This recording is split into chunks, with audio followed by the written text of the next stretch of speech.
दोस्तों आज बात करेंगे 3 ऐसी गलतियों के बारे में जो राजू श्रीवास्तव ने की और हमको नहीं दोहरानी है। जी आपको पता होगा कॉमेडियन राजू श्रीवास्तव को जिम करते दौरान दिल का दौरा पड़ा, 40 दिन एम्स में इलाज के दौरान उनकी दर्दनाक मृत्यु हो गई। लेकिन ऐसी क्या चीज़ें हैं कि आए दिन हम देखते हैं कि जो जितने भी बड़े बड़े सेलिब्रिटीज़ हैं, चाहे वो अमीर हो चाहे वो मिडिल क्लास हो, दिल के दौरे या ऐसी बीमारियाँ जो पहले सुनने में नहीं आती थी लेकिन आजकल इतनी सुनने में आ रही हैं कि उसकी वजह से उनकी मृत्यु हो रही है। तो दोस्तों आज इस वीडियो में हम 3 चीज़ों को कवर करेंगे। सबसे पहली चीज़ की राजू श्रीवास्तव जी की मृत्यु के पीछे के कारण क्या थे। दूसरा ये कि आप ऐसा क्या कर सकते हो कि आपको इस मुसीबत का सामना ना करना पड़े।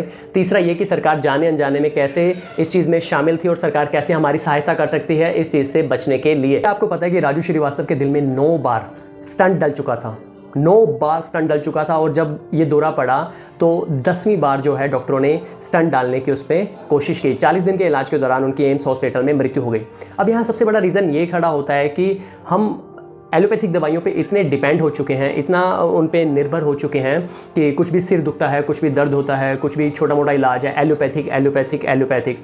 हमारा जो आयुर्वेद है, हम जिससे बड़े हुए हैं या जो हमें संस्कृति में मिला है, हम उससे बहुत दूर जाते जा रहे हैं और हमें सिखाया भी ये जा रहा है कि आप एलोपैथिक लो। या घर पर भी आप देखोगे कि अगर आपका हल्का सा सिर दर्द होता है तो आपको एक एलोपैथिक गोली दे दी जाती है कि इससे आपको तुरंत आराम मिल जाएगा। लेकिन हम चीज़ों की जड़ के पीछे नहीं जाते कि ये चीज़ें शुरू क्यों हुई, इसका रीज़न क्या था।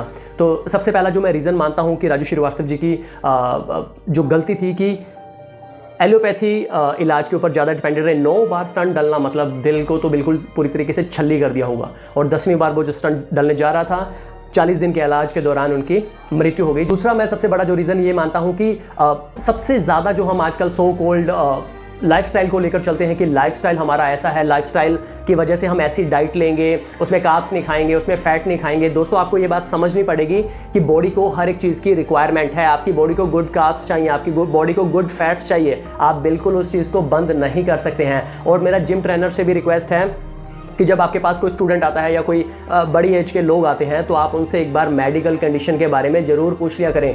अगर आप नहीं पूछेंगे तो आपको कैसे पता लगेगा कि किस आदमी को क्या बीमारी है और आपको उसको कैसे किस तरीके से एक्सरसाइजेस करवानी है। तो मेरा जिम ट्रेनर से रिक्वेस्ट है कि वो इस चीज़ का ज़रूर ध्यान रखें। जब भी आपके पास कोई कैंडिडेट आता है तो उसको ज़रूर पूछिए कि उनको कोई मेडिकल कंडीशन है। मेडिकल कंडीशन हो तो उसी के हिसाब से उनका जो है आप वर्कआउट प्लान बनाइए। तीसरा जो मैं सबसे बड़ा रीज़न समझता हूँ वो है कि नेचुरल खुराक ना खा पाना। आजकल हम खाना तो देखिए, आप खाना तो खाना ही पड़ेगा आपको 3 टाइम, लेकिन जो खाना भी खा रहे हैं वो भी स्प्रे वाला है। तो नेचुरल चीज़ें तो आपको मिल ही नहीं पा रही है। तो इसलिए नेचुरल चीज़ों पे ज़्यादा डिपेंडेंसी बढ़ाएं। देखिए थोड़ा महंगा ज़रूर मिलेगा लेकिन सेहत से ऊपर कुछ भी नहीं है। सो मेरी आप सब लोगों से 3 रिक्वेस्टें हैं। सबसे पहली बात यह है कि एलोपैथी पे इतनी डिपेंडेंसी मत करें, नेचुरल तरीके से चीज़ों को हील करने की कोशिश करिए। एलोपैथी सब कुछ नहीं है। दूसरा मैं आपसे ये सब कहना चाहूँगा कि अगर आप जिम वगैरह ज्वाइन करते हैं या अगर कोई मान लीजिए डांस क्लासेस ज्वाइन करते हैं तो अपनी कंडीशन ज़रूर बताइए ट्रेनर को, ताकि जो सर्टिफाइड ट्रेनर्स हैं आपको सही तरीके से गाइड कर पाएँ कि आपको कितनी एक्सरसाइजेस करना है, क्या डाइट लेना है, क्या कंडीशन है, उसके अकॉर्डिंग वो देख पाए। तीसरा है कि नेचुरल चीज़ें खाने पर ज़्यादा जोर दीजिए।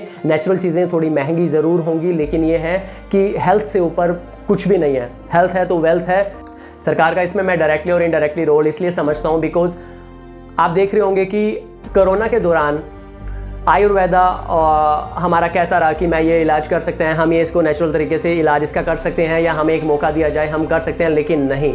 एलोपैथी बार बार कह रहा था कि हमारे पास इसका कोई इलाज नहीं है, हम इस पे काम कर रहे हैं, इस पे काम कर रहे हैं, लेकिन फिर भी सरकार ने जो है एलोपैथी पे भरोसा किया। तो मैं ये नहीं कहता कि उस टाइम के सर्कमस्टांसेस क्या होंगे वो सरकार बेहतर तरीके से जानती है, लेकिन आयुर्वेदा को बिल्कुल इग्नोर कर देना भी बिल्कुल ठीक नहीं है। आप आयुर्वेदा को आगे लेके आइए। मेडिकल कॉलेजेस आप खोलने की बात करते हैं, उससे अच्छा है कि आप अवेयरनेस कॉलेजेस भी खोलिए कि लोगों को कम से कम अवेयर कीजिए कि वो 6 महीने में अपना एक फुल बॉडी रेगुलर चेकअप करवाएं, सारी चीज़ें चेक करवाएं, अगर उसमें कुछ कमियां हैं तो उस पर काम कर पाएं। हमारे इंडियंस की आदत है कि हम जब बिल्कुल एकदम बेड पे पड़ जाते हैं या तो भगवान याद आ रहा होता है या हमें सिर्फ डॉक्टर याद आ रहा होता है, उस टाइम पे हम कहते हैं डॉक्टर साहब आप मुझे कैसे भी बचा लीजिए। तो बिल्कुल एंड पॉइंट पर जाकर आप फिर डॉक्टर की मदद क्यों मांगते हैं। इन चीज़ों को पहले भी तरीके से सॉर्ट आउट किया जा सकता है। तो आप अपनी सेहत का ध्यान रखिए, खुश रहिए। जय हिंद दोस्तों।